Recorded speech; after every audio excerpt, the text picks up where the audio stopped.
After leaving Linz, Adolf Hitler settled in Vienna with the goal of becoming a professional painter. He had twice failed in his attempt to enter the art academy, which led him to live with very little money. During that time, he stayed in various public shelters, surrounded by the unemployed, the sick, and people living in harsh conditions. This period marked the beginning of a solitary life, where he spent hours reading pamphlets, newspapers, and political books.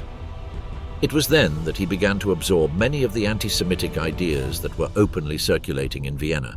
In the capital of the Austro-Hungarian Empire, hostility toward Jews was not hidden. It was present in public speeches, the media, and even political campaigns. One of the most influential figures of the time was Mayor Karl Lueger, who used an anti-Semitic tone to gain popular support. Lueger not only tolerated verbal attacks against Jews, but used them as a tool to consolidate his leadership, presenting himself as a defender of the people against a supposedly Jewish elite that dominated banks, commerce, and the press. Hitler observed how Lueger won over the masses by simplifying social problems and pointing the finger at Jews as responsible. Although not immediately apparent, this way of thinking slowly took root in Hitler's mind, who at that time still lacked a defined ideology. Although he had lived with Jewish students in Linz and had not shown open animosity toward them, things began to change in Vienna. Another figure who indirectly influenced Hitler was Georg von Schönerer, a radical nationalist politician who championed Germanic purity and the rejection of all things non-German. Although Hitler never met him personally, he did read many of his speeches and adopted some of his ideas, especially those that linked anti-Semitism with extreme nationalism. Schönerer not only despised Jews, but also Catholicism, Slavs, and any group that did not fit his vision of the true German people. This combination of hatred and national exaltation deeply marked Hitler. Meanwhile, Hitler survived as best he could. He sold postcards he had painted himself and relied on small commissions to earn a living. He spent much of his day in libraries and cafes, where he read obsessively. He was especially interested in texts that discussed German history, racial purity, cultural decadence, and international conspiracies. Although no one yet considered him a relevant figure, his thinking was slowly forming, absorbing the most radical ideas of the Viennese milieu.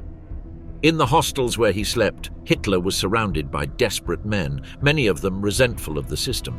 There, he heard all kinds of theories about how Jews controlled the economy, how they were behind the press, and how they had corrupted culture. These statements were not formulated as opinions, but as truths that were repeated over and over again. In this context, Hitler began to view Jews not as individuals, but as a collective figure blamed for all evils. The sensationalist press also played a key role. Cheap newspapers published hate-filled headlines, exaggerated images, and articles accusing Jews of manipulating society. Hitler read them frequently. Although he was critical of some media outlets, he took note of the aggressive and direct styles they used to convince the masses. This would later serve as a model for his own propaganda.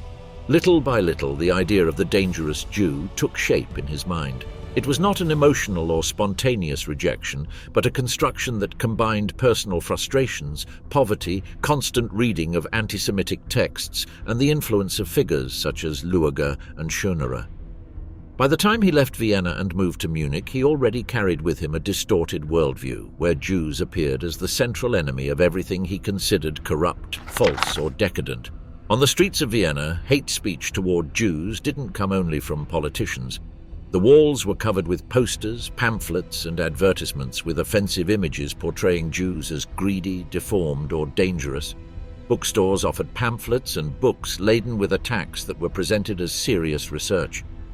Many of these texts, read by ordinary people and by Hitler, asserted that Jews were not part of the nation but an internal threat that was undermining the German people from within. Hitler, lacking the money to afford a formal education, spent long hours in public libraries. There he read works that blended history, nationalism, and racism, presented as scientific truths. One of the authors he consulted most was Lanz von Liebenfels, a pamphleteer who claimed that Jews belonged to an inferior race and posed a biological threat. These ideas resonated with him because they offered a simple explanation for complex problems. Jews were to blame for everything. As his economic situation worsened, Hitler began to link his own personal frustrations to what he read. his constant rejection by art academia, the social indifference he suffered, and his sense of being marginalized aligned with the discourse that blamed Jews for controlling opportunities. There is no evidence that he had direct conflicts with Jews at this stage, but there are indications that, over time, he fully embraced the idea that there was a silent conspiracy preventing true Germans from advancing. The environment in which he moved favored this transformation. The circles he frequented, especially in men's shelters, repeated similar ideas. Many of the residents blamed Jews for unemployment, inflation, and supposed moral degradation. These ideas were constantly reinforced in everyday conversations. In that space, anti-Semitism was not discussed. It was assumed to be part of common sense. The city itself served as a stage for this ideological evolution. Vienna was divided between neighborhoods where different cultures coexisted and others where tensions were visible. Newspapers portrayed cultural and religious differences as an inevitable conflict. Hitler didn't need to search for these ideas. They were in the air. On any corner, he could find a conversation, a poster, or a speech reinforcing the idea that Jews were different and dangerous. Despite all this, there is no evidence that Hitler publicly expressed extreme ideas during this period. In his writings and in the testimonies of people who knew him during this time, he does not appear as a political activist, but rather as an isolated young man, obsessed with his ideas without a clear plan. What is clear is that during those years, the foundations of the ideology he would later fully embrace and violently spread were being formed. When he later wrote Mein Kampf, Hitler transformed many of the ideas he absorbed in Vienna into a doctrine. What at the time was diffuse, informal hatred based on pamphlets and street speeches later became an ideology with a supposed historical and political basis. But the years in Vienna were decisive. It was there that he found the pieces he would later piece together to justify the persecution and elimination of the Jews. Upon leaving the city for Munich, Hitler was no longer the same young man who had arrived dreaming of becoming an artist. In Vienna, he had absorbed ideas that distorted his worldview and would later influence his political path. Mein Kampf, the manifesto of racial hatred. In the pages of Mein Kampf, Adolf Hitler transformed the vague anti-Semitism he had absorbed in Vienna into a solid, argumentative structure, presented as a warning to the German people. Written during his time in prison, the text was not drafted as a spontaneous manifesto, but as an orderly exposition of his worldview. At its core, the book defines Judaism not as a religion or a social minority, but as a constant threat to civilization. Hitler begins by identifying the Jew with Marxism. For him, communism was not just a political doctrine, but an instrument of the Jews to destabilize nations.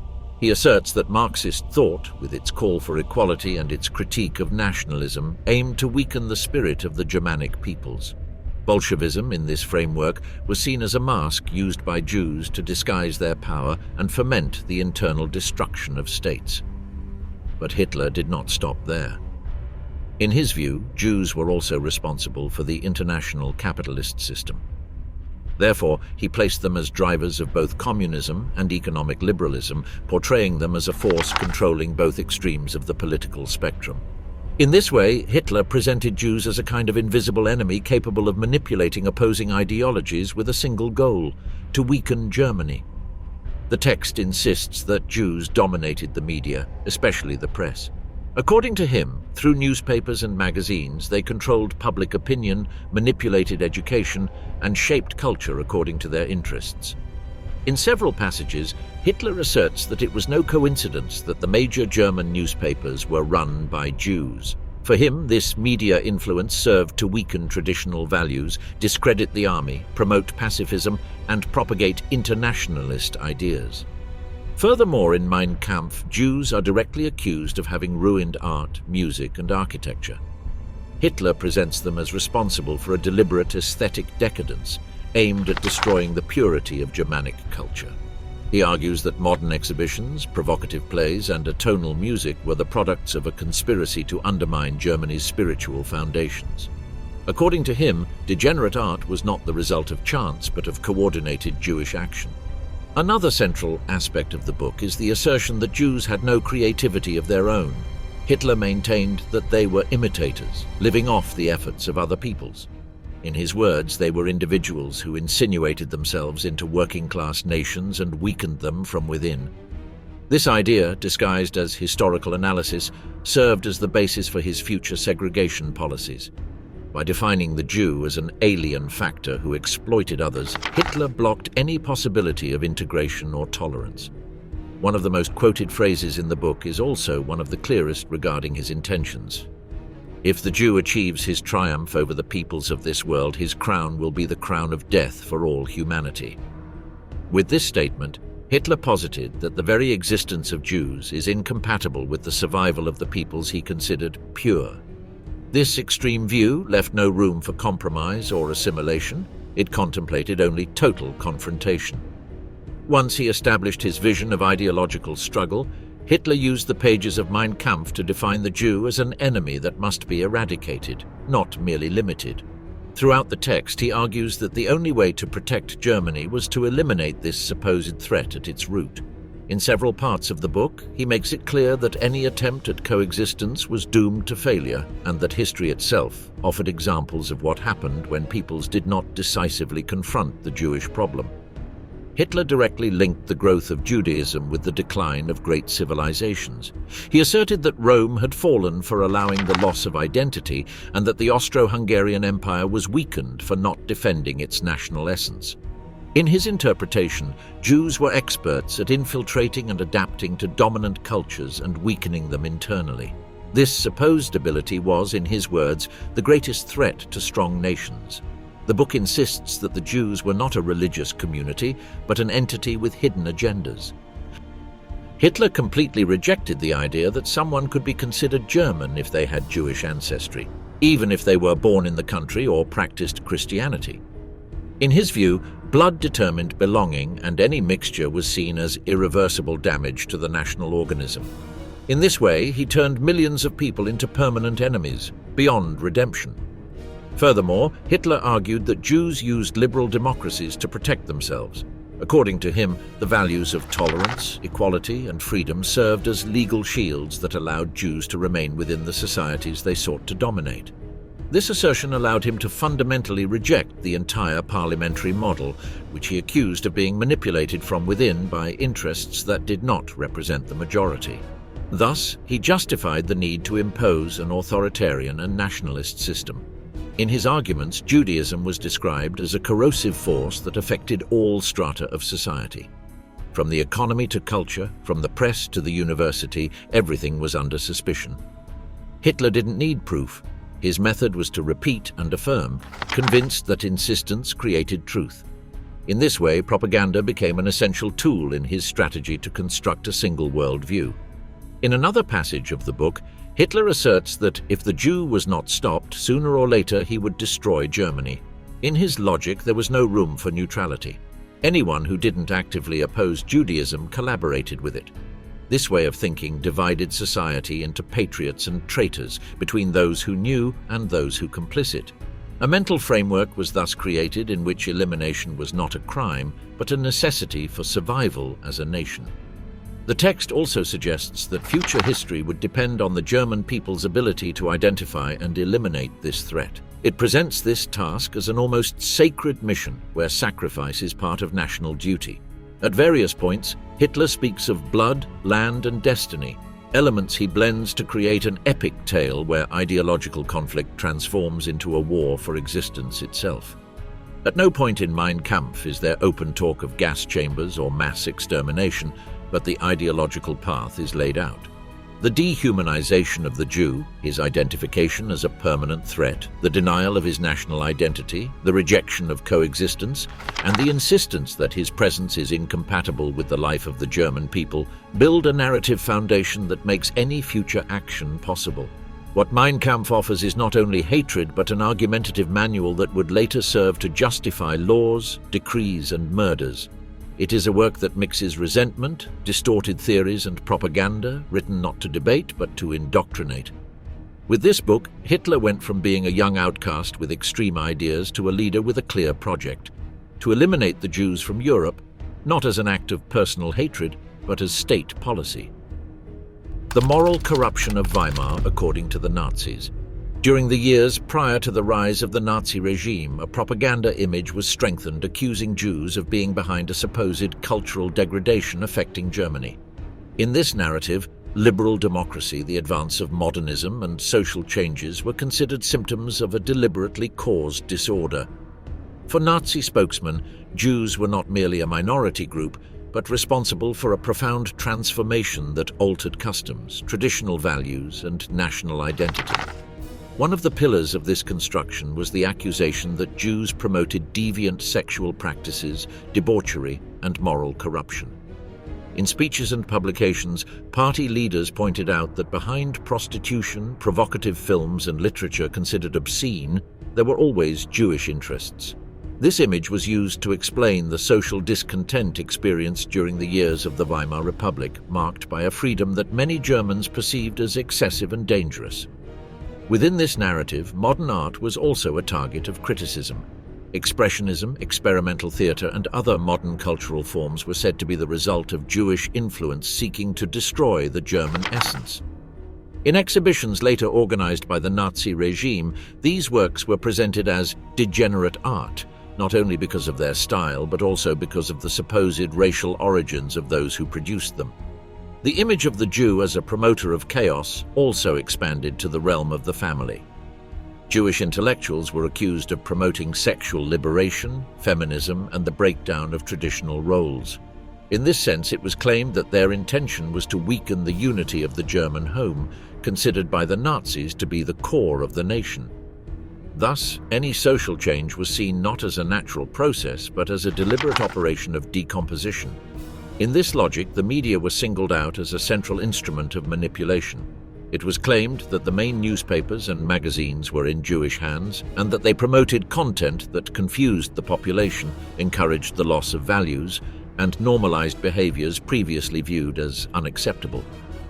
The narrative was clear. This was not about pluralism, but rather a Jewish-led offensive to destroy German identity from within. Cinema was particularly targeted. It was said that foreign films, often of American origin, depicted provocative scenes and interracial relationships with the aim of preparing society to accept decadence. According to this view, behind these productions was always the hand of Jewish entrepreneurs who used the cultural industry to shape the minds of young people. This perception fueled the censorship that the regime would later impose. One of the most repeated themes was the supposed relationship between Judaism and homosexuality.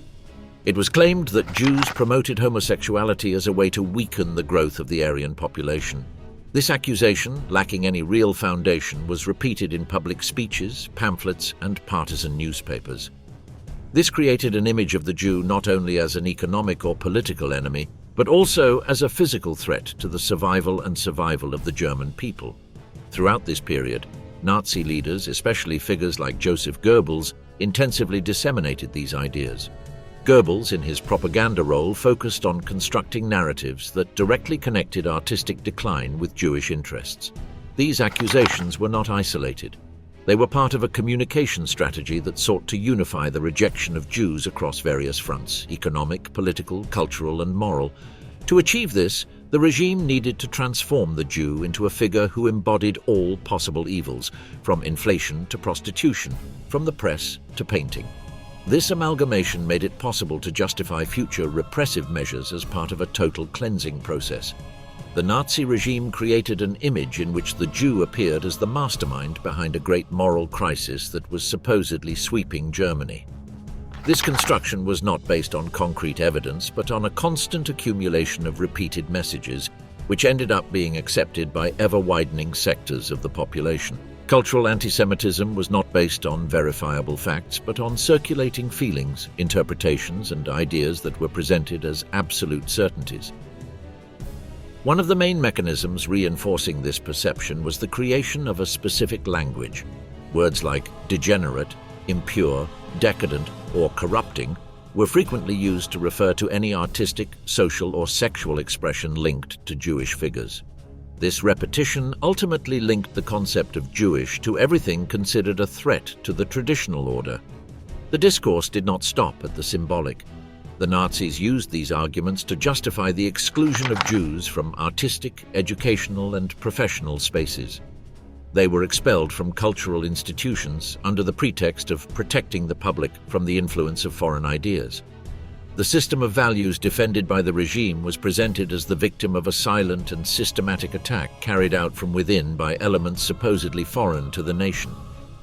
As Nazi power grew, the accusations against Jews became more elaborate. People began to speak of a cultural revolution driven from within the country by Jewish-controlled media and publishing houses. According to this narrative, education, critical thinking, and diversity of opinions were merely instruments of a plan to weaken national cohesion. Any form of pluralism was denounced as dangerous infiltration. In this context, censorship ceased to be seen as an authoritarian act and became a measure of self-protection. The closure of magazines, surveillance of authors and artists, and the burning of books were justified with the argument that it was a necessary cleansing to preserve the people's identity. This strategy transformed repression into a virtue, presenting the authorities as defenders of morality in the face of an internal enemy operating under legitimate pretenses. The role of radio and children's literature in spreading this idea was key. From very early on, the regime began producing materials that portrayed Jews as dark, dirty, or mocking figures. This wasn't just adults. Children grew up seeing images where Jews were associated with the ugly, the strange, or the dangerous. This cultural seeding facilitated the later acceptance of much more aggressive policies without widespread resistance. All of this led to the Jew no longer being seen as a concrete person. He was transformed into an abstract figure loaded with negative meanings who combined all the aspects considered dangerous. He was the capitalist and the communist, the banker and the vagrant, the pornographer and the art critic. This permanent contradiction was not a problem for propaganda. On the contrary, it made it more effective because it allowed any discontent to find a common target. For the Nazi regime, this construction was useful not only for ideological reasons, but also for practical ones. By offering a clear and simple explanation of the cultural and moral crisis, it channeled collective frustration toward a defined objective. Thus, an identity based on exclusion was consolidated. The enemy was not external but internal, and it was everywhere in newspapers, in theaters, in universities, in new ideas. The fight against it was presented as the only form of national redemption. The myth of Jewish financial power according to the Nazis. In the narrative of National Socialism, one of the main pillars was the idea that Jews controlled the world economy from the shadows. This argument did not emerge from formal economic analysis, but from a network of speeches and pamphlets linking the Jewish population to banks, stock exchanges, international loans, and financial speculation. It was claimed that major economic movements were not the product of market or political decisions, but rather a deliberate plan directed by Jewish interests. During the economic crisis of the Weimar Republic, marked by runaway inflation and mass unemployment, many sectors of society sought immediate explanations for their misery. Nazi leaders offered a clear and forceful interpretation. Jews were the cause of the collapse. According to this version, they had manipulated the monetary system to enrich themselves while the German people suffered. This idea was repeated in speeches, posters, and articles in partisan newspapers. Economic anti-Semitism was also based on resentment toward certain businesses and liberal professions. Jews were accused of occupying a disproportionate proportion of the workforce in fields such as law, medicine, banking, and journalism. It was claimed that, although they were a numerical minority, they had managed to control key sectors of the economy. Propaganda avoided any reference to merit or career. This phenomenon was presented as the result of manipulation and conspiracy. Nazi party training materials taught that Jews did not produce wealth, but extracted it. They were described as middlemen, someone who lived off the labor of others and used credit, interest, and trade to enrich themselves without contributing anything tangible.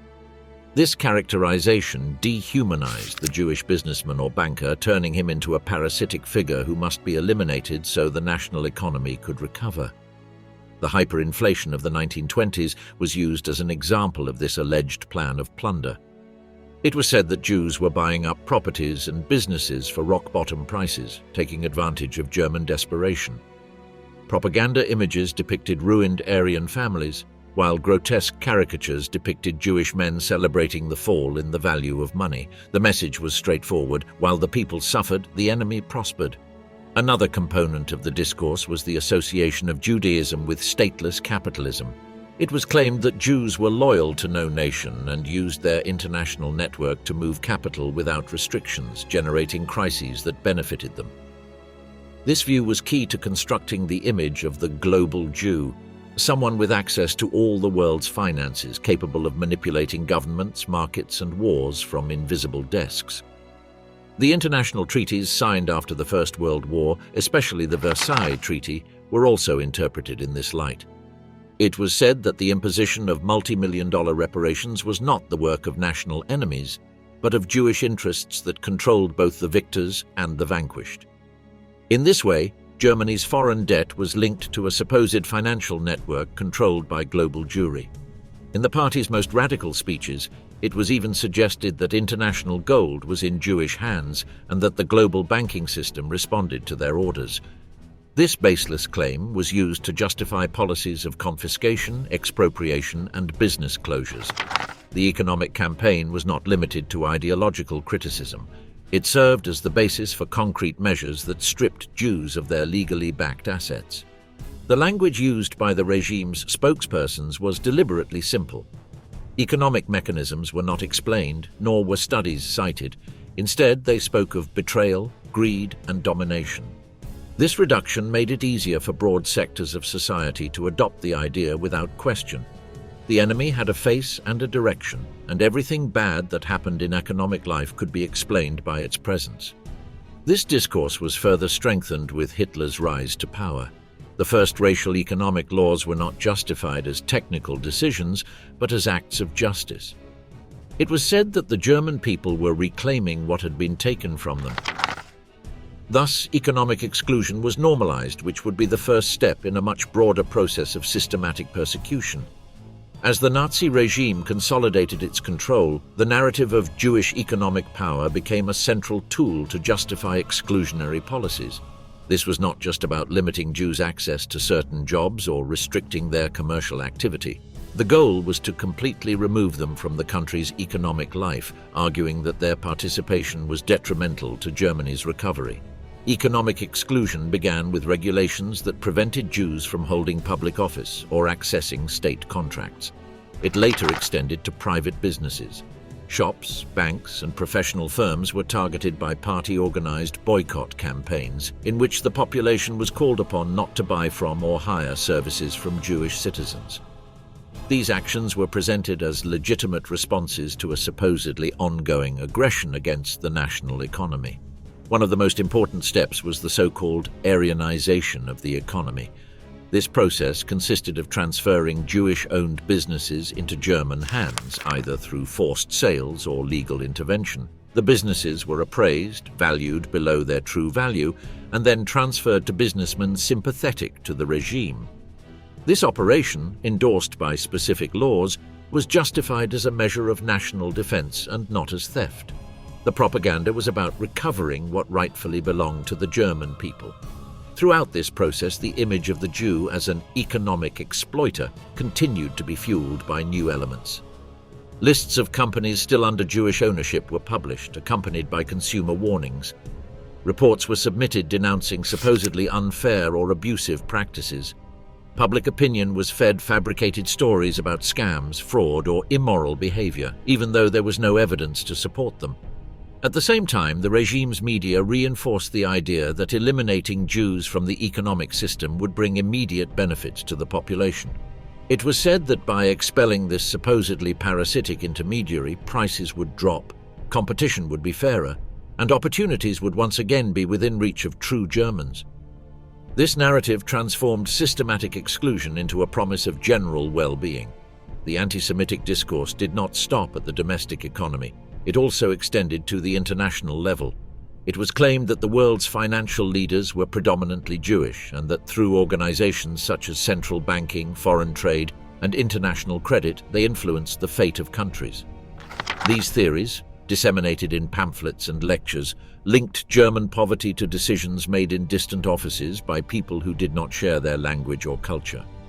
One of the most cited documents during this period was the Protocols of the Elders of Zion, a forged text that described a supposedly Jewish plan for world domination. Although it had been denied by researchers and journalists since its publication, the regime used it as irrefutable proof of the existence of a global conspiracy. Within this framework, any economic crisis was seen as part of a larger plan that could only be addressed with radical measures. The expulsion of Jews from the economy was not limited to German territory. With the annexation of Austria and other regions, the same policies were applied. Businesses were intervened, sales were forced, and assets were handed over to regime sympathizers.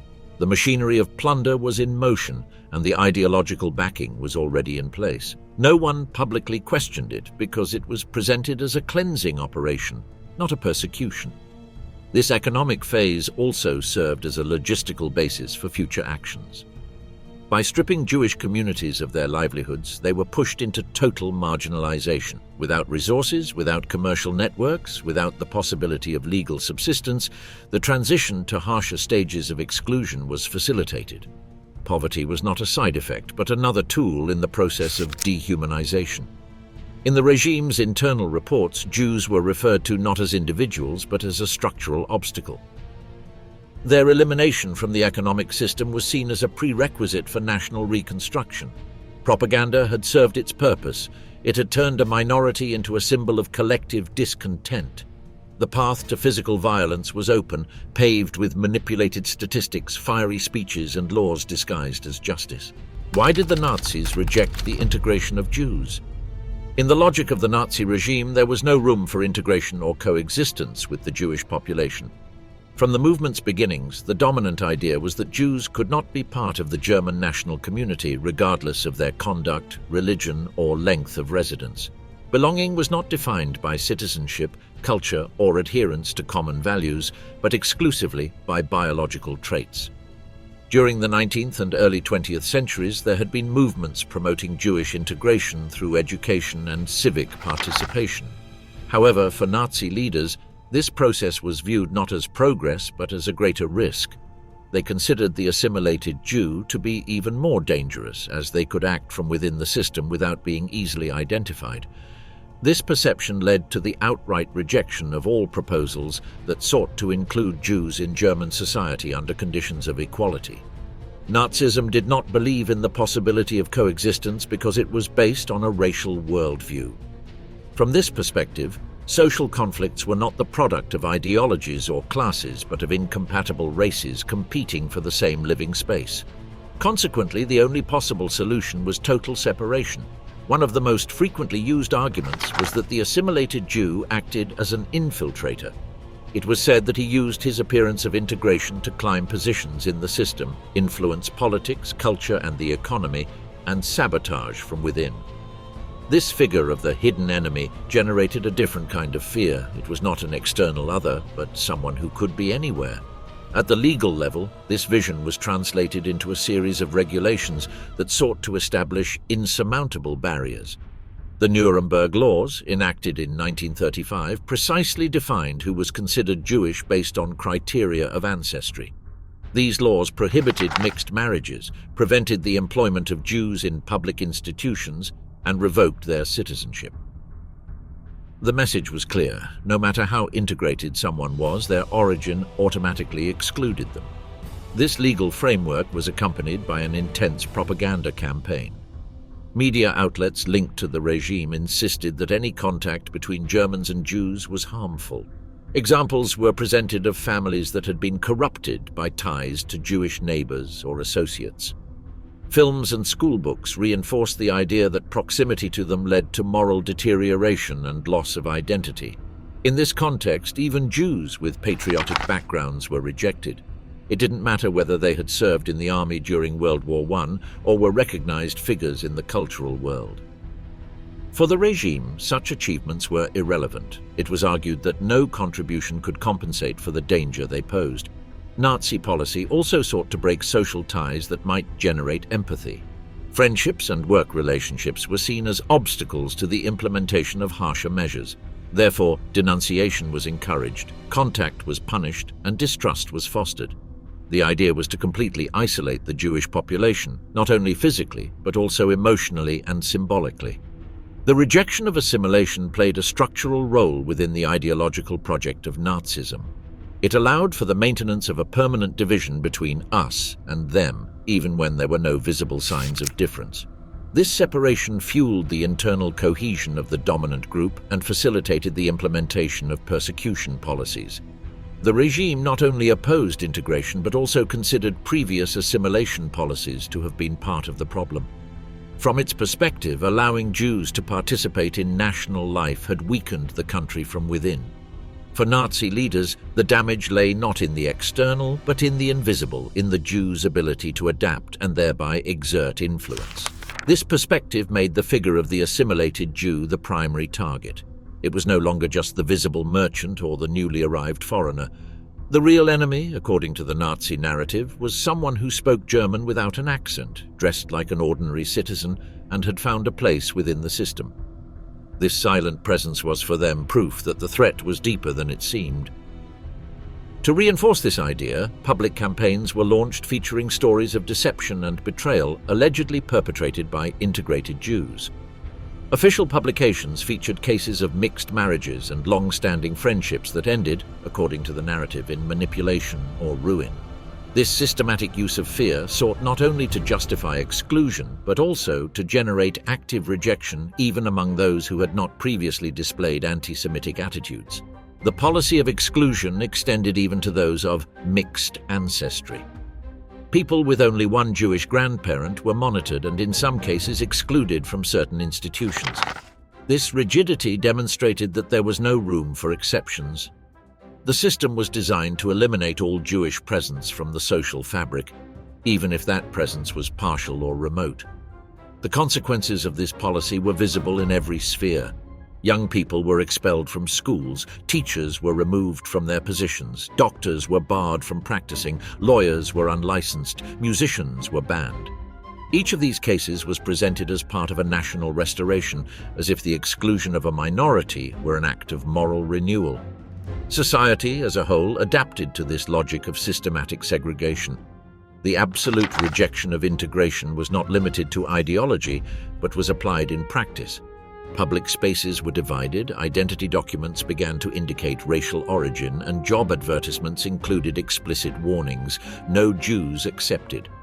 This type of segregation was similar to the colonial model, which created second-class citizens.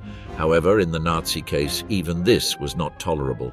The goal was not subordination, but progressive elimination. Over time, this policy became more radical. It was no longer a matter of limiting participation, but of erasing all traces. In entire neighborhoods, synagogues were closed, Jewish educational institutions dismantled, and community organizations dissolved. Isolation became the norm, and invisibility was presented as a necessary step before adopting more definitive measures. In internal reports, racial purification was spoken of as a goal achievable only if the possibility of coexistence was completely eliminated. This language was not rhetorical. It was part of a meticulous plan that began with social exclusion, continued with economic marginalization, and culminated in policies of deportation and murder.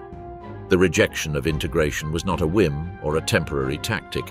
It was an essential part of the overall logic of extermination. For the regime, allowing Jews to remain part of the country's life, even partially, contradicted its worldview. Every shared space was seen as a threat. Therefore, no halfway solutions were accepted. The only answer, according to them, was to cut all ties, close all doors, and transform an entire group into permanent pariahs. Thus, the step toward physical elimination ceased to be a rupture and began to be seen as a natural consequence. Total expulsion, the first Nazi step toward the final solution. Before the systematic murder was launched, the Nazi regime spent years exploring various ways to expel Jews from the European continent.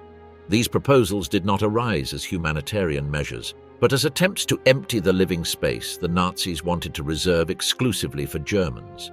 In this logic, territorial exclusion was seen as the first step toward a definitive solution to the Jewish problem. One of the first serious plans was the idea of sending the Jewish population to the island of Madagascar. This project took shape after France's defeat in 1940, as the island was part of its colonial empire. For the Nazi authorities, Madagascar offered an ideal opportunity, an isolated remote location with a hostile climate and no possibility of return. The proposal included relocating millions of people by sea under strict surveillance. The plan envisioned extremely harsh conditions. This was not a dignified relocation, but a covert form of mass punishment. Official documents acknowledged that many would die during the transfer or in the first few months from disease, hunger, and lack of resources. This high mortality rate was considered acceptable within the logic of the project.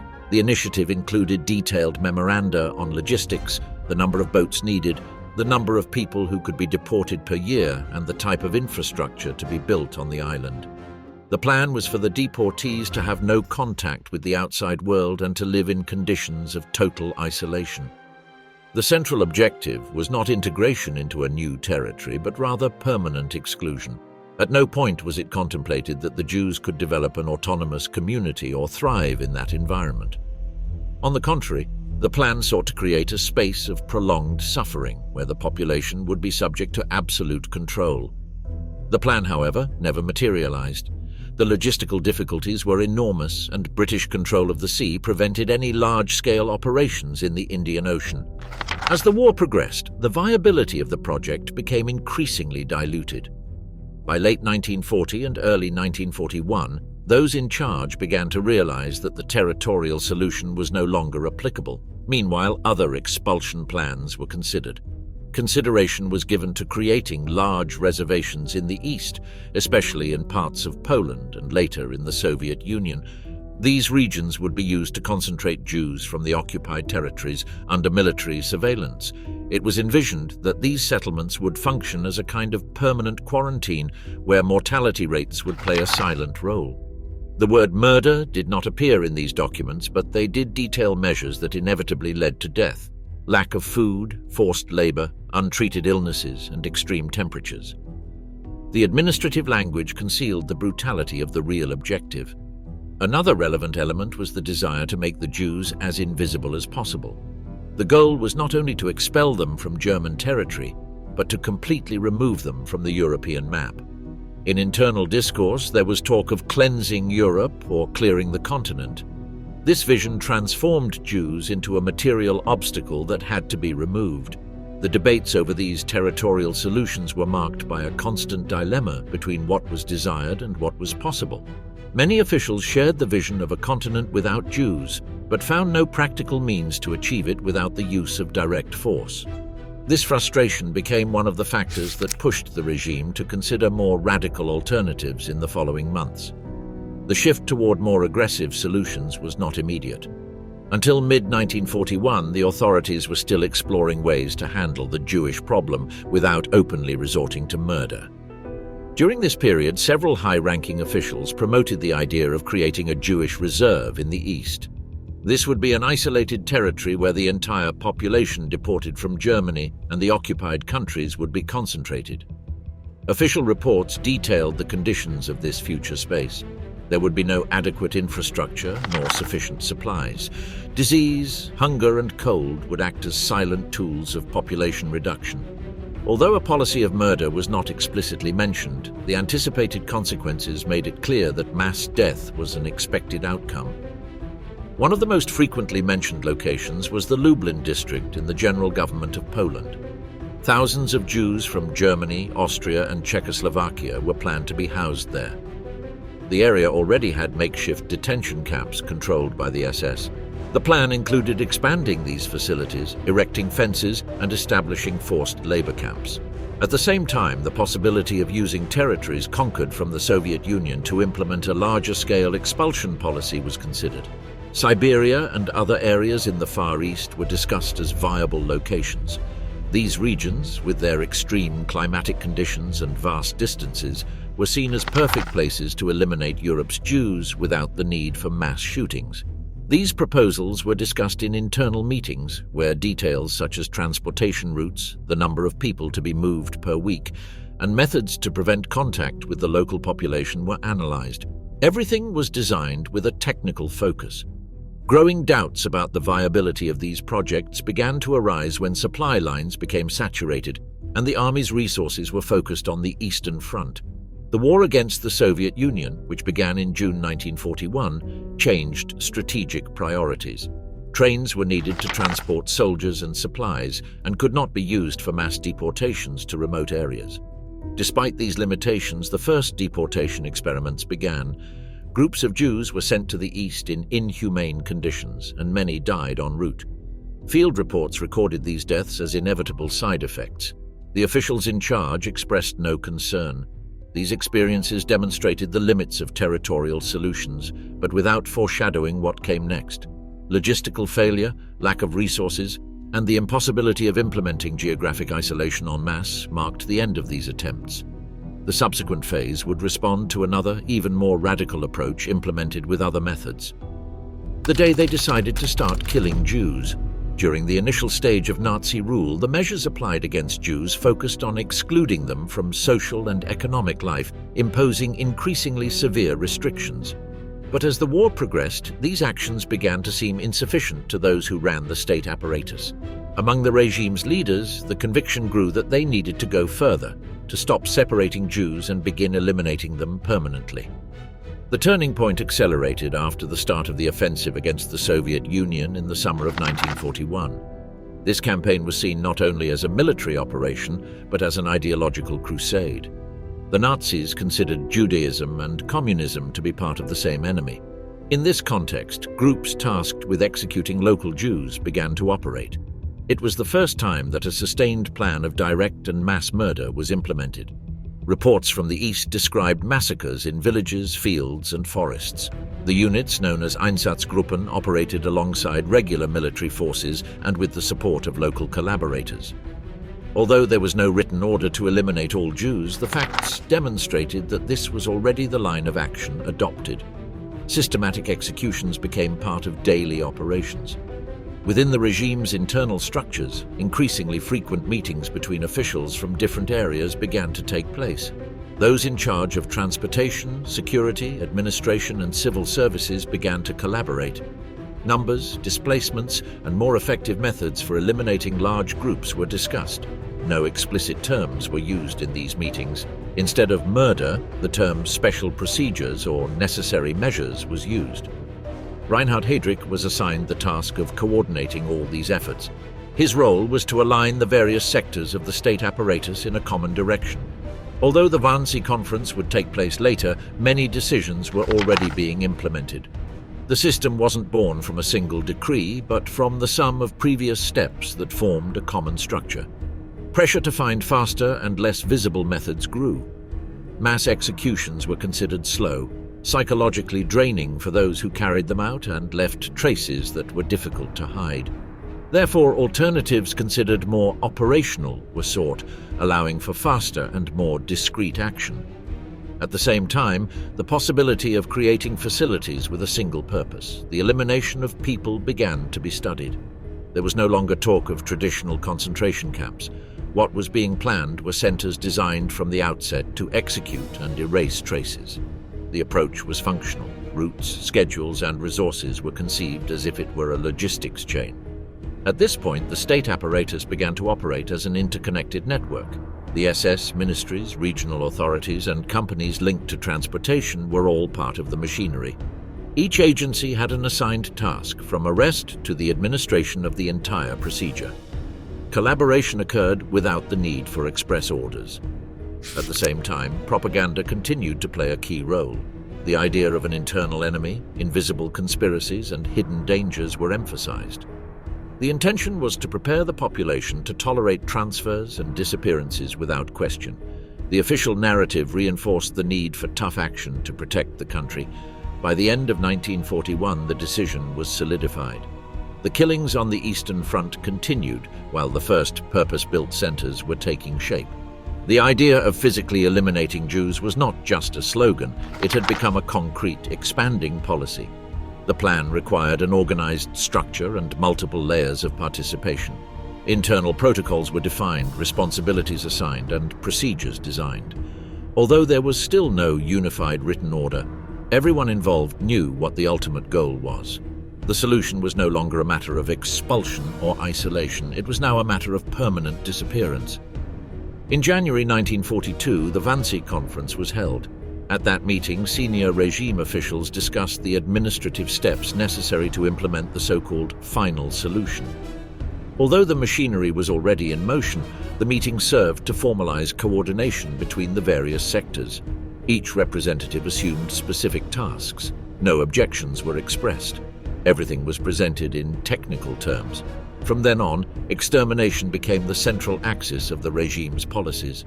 The elimination of entire communities became a systematic practice, managed with precision and without interruption. There was no doubt about the objective: to eliminate the entire Jewish population of the continent without exception, without witnesses, and without return. Ideology in action, how it was applied within the extermination camps. The extermination centers were not simple places of murder. They were designed to materialize, step by step, the racial vision of the Nazi regime. From the arrival of the deportees to the total disappearance of the bodies, everything responded to a logic that transformed ideology into procedure. The notion of the racial enemy was transformed into a systematic mechanism that eliminated any possibility of escape or humanity. Upon entering, the victims received no clear information. Many believed it was just another step towards some labor destination. The lack of information was a central tool. It facilitated order and prevented reactions. On the platforms, officers and camp agents quickly separated those who could be used for forced labor, and the rest were directed, without warning, to the lethal facilities. This selection took only a few minutes. There was no discussion or justification. Women with children, the elderly, the sick, or anyone who did not seem useful were sent directly to die. They weren't judged by their actions, but by their value within the system. If they couldn't be exploited, they were ruthlessly discarded. Those selected for labor were housed in overcrowded barracks, without enough food and under constant surveillance. Daily brutality reduced their stamina within a few days. Attrition, illness, and punishment combined to shorten their survival. The goal was to extract as much as possible before replacing them. People were told they were going to shower. They left their belongings marked with the promise of recovering them later. This lie was an essential part of the operation. Inside the chambers, the doors were hermetically sealed. The gas killed in minutes. It wasn't instantaneous. Screams, blows, and despair could be heard, but no one could get out. Afterward, forced prisoners, the Sonderkommandos, were forced to remove the bodies, cut hair, remove gold teeth, and carry the corpses to the furnaces. These groups knew they would also be eliminated to erase witnesses. The process killed and also hid its own traces. The space was carefully divided. No one saw the entire operation. Each group had a limited role. Guards rotated. Orders were given in technical language. This fragmentation allowed many participants to claim they were unaware of the magnitude of what was happening. However, the way everything was organized indicated otherwise. These were not improvised facilities. They had internal train tracks, defined chamber and crematorium capacities, and details fine-tuned to increase efficiency. Tests were carried out with different gases, structural redesigns, and timing improvements. Every detail was aimed at optimizing death. This system was reproduced at several sites. Auschwitz, Sobibor, Treblinka, and other camps operated under the same logic. The remote location and local control helped maintain secrecy. Millions of people were murdered there without record or trial. One of the keys to operation was normalcy. Mass elimination was treated as if it were just another daily task. Arrival times, execution volumes, and the objects to be collected were known. Bureaucracy turned crime into a statistic. Each arrival was documented. Lists were drawn up showing how many would be assigned to labor and how many would die. These lists were sent to headquarters, where figures were compiled, data replaced names, people were transformed into calculation columns. SS personnel received special training. They were taught that Jews were not citizens, but elements to be eliminated. This dehumanization was reinforced with speeches, books, and routines. Even among themselves, those in charge used euphemisms. They said process, transfer, treat. This maintained emotional distance. Alcohol consumption was also promoted, along with certain benefits for those who showed performance. In some places, alternative methods were tested.